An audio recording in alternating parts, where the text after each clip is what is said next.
Halo Sobat CPNS, dimanapun kalian berada, pada kesempatan kali ini saya, John Ray Sitompul ST, kelompok 3 Angkatan 10 peserta Latsar CPNS tahun 2023 dengan pengampu Ibu Yam Nurmahlia SST MS. Pada kesempatan kali ini, kita akan membahas tentang salah satu core value ASN, yaitu akuntabel.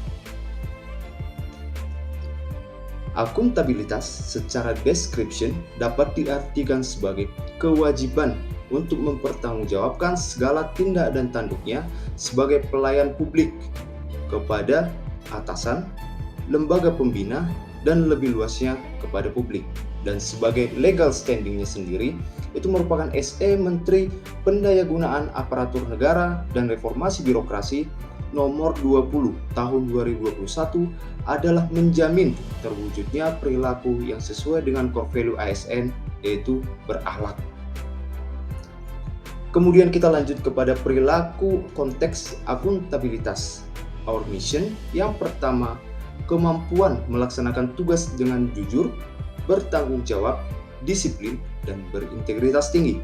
Salah satu contoh yang dapat kita terapkan adalah ketika pimpinan kita memberikan kita tugas dan tanggung jawab, kita menyelesaikannya dengan hasil yang maksimal dan dalam waktu yang cepat, sehingga pimpinan kita merasa puas dengan kinerja yang kita berikan.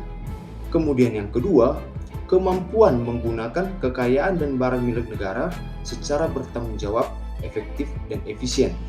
Salah satu contoh yang sederhana yang dapat kita lakukan adalah ketika kita mengakhiri kerja di kantor dan akan meninggalkan ruangan, kita bisa mematikan lampu supaya energi yang kita gunakan bisa hemat.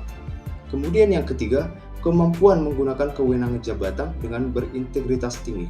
Salah satu contoh yang dapat kita lakukan adalah menolak segala bentuk gratifikasi. Selanjutnya, kita masuk ke aspek-aspek akuntabilitas. Aspek-aspek akuntabilitas yang pertama itu merupakan sebuah hubungan, yaitu hubungan dua pihak antara individu atau kelompok dengan negara dan masyarakat. Kemudian yang kedua, berorientasi pada hasil, yaitu perilaku yang bertanggung jawab, adil, dan juga inovatif. Kemudian yang ketiga, adanya laporan, yaitu berupa laporan kinerja yang kita berikan sesuai dengan jangka waktu yang dibutuhkan. Kemudian yang keempat, konsekuensi, yaitu setiap tindakan yang kita lakukan harus ada penghargaan ataupun sanksi yang akan diberikan. Kemudian yang terakhir, yaitu memperbaiki kinerja. Memperbaiki kinerja ASN dalam pelayanan kepada masyarakat. Selanjutnya kita masuk kepada fungsi utama akuntabel. Yang pertama, mencegah korupsi dan penyalahgunaan kewenangan jabatan. Pada saat ini, kita harus menjadi garda terdepan dalam pencegahan korupsi dan juga penolakan segala bentuk gratifikasi. Yang kemudian yang kedua, sebagai kontrol demokrasi, ASN dituntut menjadi kontrol demokrasi. Kemudian yang kedua, menjadi kontrol demokrasi. ASN dituntut menyediakan ruang demokrasi yang luas terhadap masyarakat untuk menyampaikan pendapat dan kebutuhannya. Kemudian yang ketiga, meningkatkan efisiensi dan efektivitas kerja. ASN harus mampu melaksanakan tugas dan tanggung jawabnya dengan efisien dan efektif.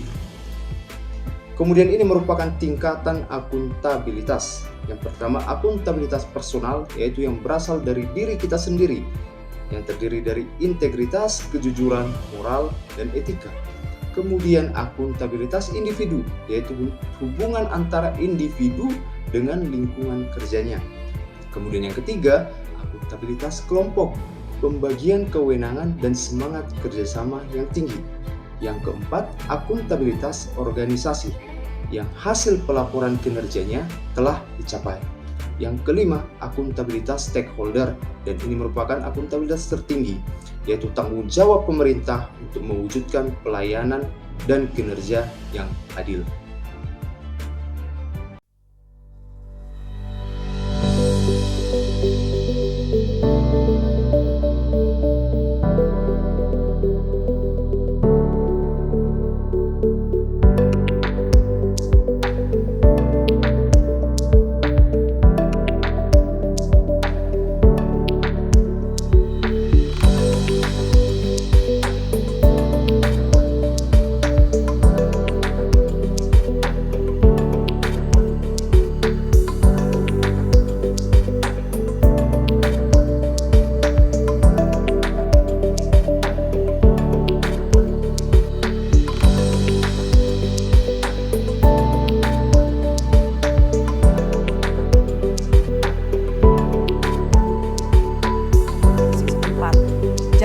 baru saja diperbaiki ini rusak kembali akibat hujan. Jalan kembali berlubang dan tergenang air, bahkan sebagian jalan sudah bergelombang.